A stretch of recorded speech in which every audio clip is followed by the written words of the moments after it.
If you're a US or other Western citizen, you're probably used to, at least in normal times, having access to travel pretty much anywhere you want without having to get a visa. In fact, when I ask people I'm working with, have you ever been rejected for a visa? Most people said, I've never even applied for one. And so it may seem a little bit weird that when you're going out and getting a second citizenship, whether it's quickly through an investment program like in the Caribbean, or whether it's a slower naturalization program where you're doing a paper residence, as we call it, and working towards a citizenship, that other citizenship may not have quite the visa-free travel privileges that you're used to. And while that may not matter if you're keeping your current citizenship, maybe there's a time in the future when you don't want your birth citizenship and you want to rely only on your second passport, whether it's chaos in your home country, whether it's rising taxes, for whatever reason you just need to get out and get rid of that first passport. You want to be aware of some of the travel limitations that a lot of these, what I call Tier B second citizenships, have. Today, I'm going to share with you the rather short list of countries that you might be prepared to give up on if you were to travel on one of these second citizenships.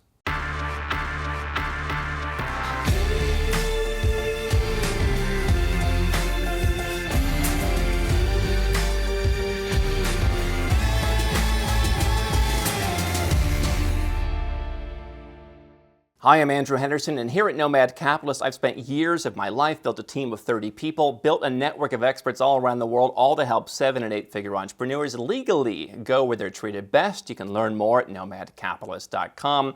And if you come from the United States or from a Western country, as I do, then you might think that just traveling wherever you want is something that everybody has. I remember sitting with some Americans and an Egyptian friend of mine, and they were asking, so, have you visited the United States? And she said, no, I haven't. And they said, well, why not? And she said, well, I'm a single woman. My job, I make a decent salary for here, but it's not a lot. And, the U.S. thinks that I'm going to go there, get married, overstay my visa. I'm Muslim. They don't really like that, at least in the era of Trump. And so, why would they give me a visa? And the Americans were shocked. What do you mean you can't go to the United States? You're just going to visit. You're not going to live. And this is what I think a lot of people in the West don't understand, because they haven't really ever applied for a visa to go somewhere. And so if you're going out and you're going to get a St. Lucia passport, for example, as I have, again, if you're an American and a St. Lucian, you can travel to the countries that St. Lucia doesn't give you access to as an American. No problem. Keep St. Lucia as a plan B. Use it to travel to the 120, 130 some countries that it gets you into. Use the passport from the U.S. for the rest. But let's say, again, you get rid of that U.S. passport. Let's say you're British, you want to get rid of the British passport, or Canadian, or whatever the case may be. I do think more countries are going to come down on their expats and make more demands in terms of taxes. That's going to happen in the coming years. And so there may be a time when you have to decide, am I just going to be St. Lucian? So some of these passports that you might obtain through investment, for example, they will get you into countries that you may not be able to visit now. So a lot of Americans, Canadians, for example, you can't visit Russia without a visa. And it's not the easiest visa to get, not the cheapest visa to get. So certainly you could go out and get any number of citizenship by investment programs. Most of the Caribbean ones now have visa-free access to Russia. That would be your ticket into Russia. Maybe you have business in China. You don't want to be getting a China visa all the time. Well, Grenada in the Caribbean has visa-free access to China. Countries like Armenia, which you can get through descent, have access to China as of this year. So there are some other countries you could add to your passport portfolio. Other small ones like Venezuela, Iran sometimes come up that Westerners can't go to. South Africa, a couple Western countries can't go to. You can get that with Antigua. So you can sometimes add additional countries, even if your passport is already great. Now, the first list of countries that you're generally going to lose with most citizenship by investment or paper residence programs that are pretty easy, pretty lightweight, are what I call the Kuna countries: Canada, the US, New Zealand, and Australia. Now, if you're doing a golden visa program like in Portugal and you want to wait 5 or 6 years for Portuguese citizenship, then you can get those back. If you want to live in a European country and work towards naturalization like the UK or Ireland, then sure, you can get those back. But for most of the Tier B passports we talk about that are cheaper, easier, faster to get, you're going to lose access to those countries. You're still going to have access to Europe, probably to the UK and Ireland, but you're not going to have access to those other English-speaking countries. Now let's talk about the more common countries, the ones that you would think wouldn't be an issue. One of the big ones that comes up that's a Nomad favorite is Thailand. Thailand actually has a pretty restrictive visa policy.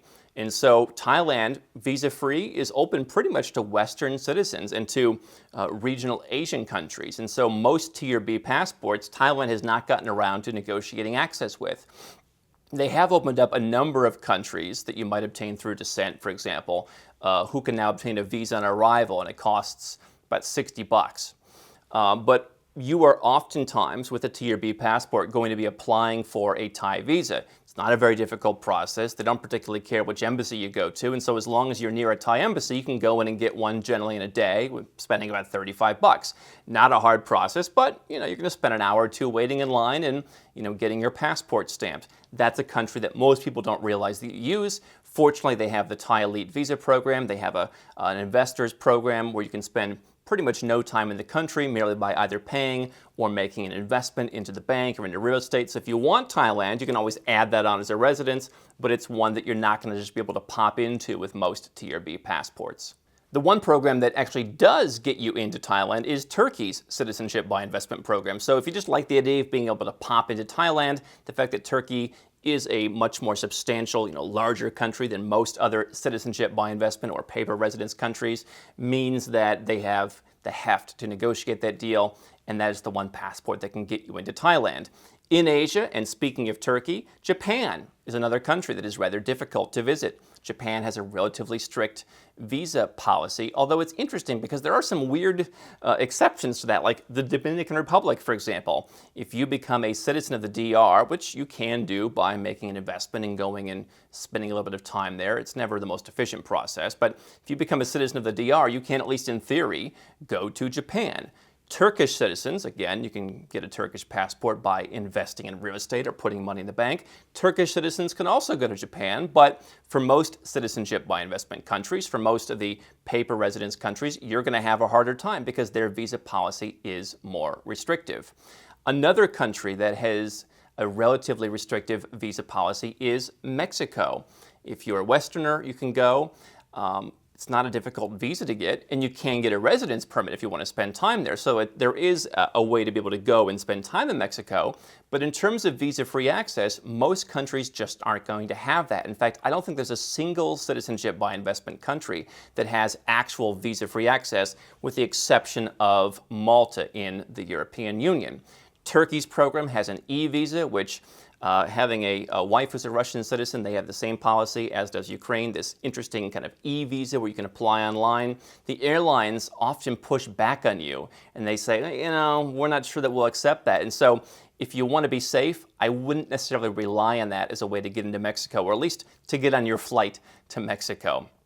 And so Mexico is a difficult one, but you can replace that with a residence permit. Or if you want to get another Latin American passport, anything like Colombia, Argentina, Chile, Uruguay, if you want to go and spend time or do a paper residence in South America, that certainly makes your entry into countries like Mexico easier.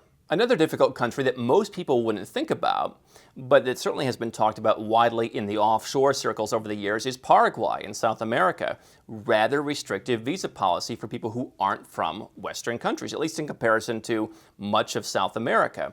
Again, Turkish passport, Maltese passport gets you into Paraguay. For everybody else, you're going to need to get a residence permit. And they have a permanent residence permit. You put some money in the bank, you can go and get it. The process of turning that residence into citizenship isn't as easy as it used to be, thanks, I believe, in part to abuse and over-promotion of the program in the forums of the internet. But Paraguay, difficult country to go to. Much more difficult visa policy than its neighbors like Chile or Argentina, which you can often get into with most Caribbean citizenship by investment countries. Paraguay, perhaps just too small to negotiate visa-free travel with a lot of countries. I've seen them talk about doing visa-free with a couple of smaller Eastern European countries. Seems like those have never been ratified. And so if you want access to Paraguay, you're either going to do it through a residence permit or you're going to do it through the Turkish or Maltese passport. Other smaller countries, again, with more restrictive visa policies that haven't gotten around to negotiating with smaller islands, with smaller countries. Morocco, interesting place to go. A lot of nomads are going there. Probably not a place that most people are going to live, although I have talked to someone who loved the idea of buying really cheap oceanfront real estate there. And so, again, Turkey, Malta, the only investment citizenships, and there aren't a lot of other paper residence countries that get you into Morocco. So that's going to be one that you need a visa for. In my case, I think I would get a visa, go for a couple weeks, cross it off my list. But if you're looking to go and stay there, you would need to go through the more burdensome process of getting a residence permit. Elsewhere in that part of the world, the United Arab Emirates, a country that has been opening up to more places. Their passport's been improving. More countries have been allowed to visit the UAE. But still, most CBI programs, a lot of the paper residence countries still aren't allowed into the UAE. Now, I've never had a difficult time getting a UAE visa, and there are numerous residence permits, whether it's buying real estate, whether it's starting a company. They're opening up all new kinds of avenues, even for professionals. If you're a physician, lots of opportunities now to become a resident of the UAE, which is not a bad plan B thing to keep in your back pocket.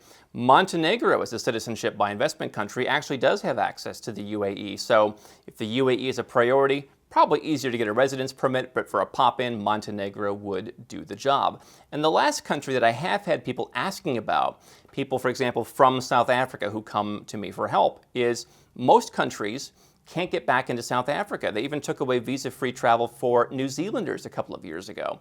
And so it's a difficult country to get into, and they don't have embassies in as many places as you might think. The one CBI country that has it, outside of, again, Turkey and Malta, on the cheaper side in the Caribbean is Antigua. So you make a donation in Antigua. If you're a family or if you have 2 or more people, it's one of the better deals, and you'll have your visa-free access to South Africa. Everyone else needs to get a visa. If you want to get a residence permit, I do have concerns from a tax perspective about some of their residence permits. So if you're planning on those visits to Cape Town or elsewhere, it's a beautiful city, you might want to look at one of those passports if you don't want to find the nearest embassy for a visa. So that's the list of countries. And in the grand scheme of things, how many times in your life would you visit those countries? If you are a citizen of a high-tax Western country and you want to eventually divorce your country, your biggest concern is probably going to be, can I get back into the country of which I'm currently a citizen? That's the bigger question. But for the rest of the world, you can see the list of countries that are pretty difficult for everyone are pretty small. It's usually an issue of getting a visa. If you want to go more than once, you can often work towards a residence permit. And what I'm inspired by is a country that would have been on my list a year or 2 ago, which is Serbia, where I am right now. And Serbia used to be very difficult. They had a similar policy where, again, they were open to a lot of different countries, but they just never got around to negotiating with these tiny countries. But they've started to open up to most of the Caribbean citizenship by investment programs. They opened up the Caucasus region over the last 1 to 2 years. So if you have that Armenian citizenship by descent, you can go to Serbia. They are increasingly opening up, and they are building their own passport as well. The Serbian passport has been very good, and so part of that is they're doing reciprocity deals where more people can come to Serbia. But that is the world, the way that I believe the world is going. I think Tier B citizenship, I've said it before, is in a way the way of the future. The top tier passports are going to become increasingly restrictive in terms of your financials, in terms of your freedoms. These Tier B countries, I think, increasingly open up to each other. And in the few cases that you can't use your second passport to travel, you can always get a relatively easy to obtain visa. How can Nomad Capitalist help you? 4 ways. Number 1, subscribe to our channel and click the notification bell to make sure you get our new video every day. Number 2, get a copy of Nomad Capitalist, the book. You'll learn a lot of my personal experiences over a dozen years of studying this stuff, as well as exactly some of the strategies that you can use to build your Nomad Capitalist plan. Number 3, if you're not sure where to start, but you want to come and learn from my team and I, you want to come and mingle with like-minded people, learn more about our live conference, Nomad Capitalist Live. It's coming up soon. And number 4, if you want some help right now because you've got a burning issue, you need something solved, you want to lower your taxes, get a second passport, or build the Nomad Capitalist lifestyle of your dreams, go to nomadcapitalist.com and click on Become a Client.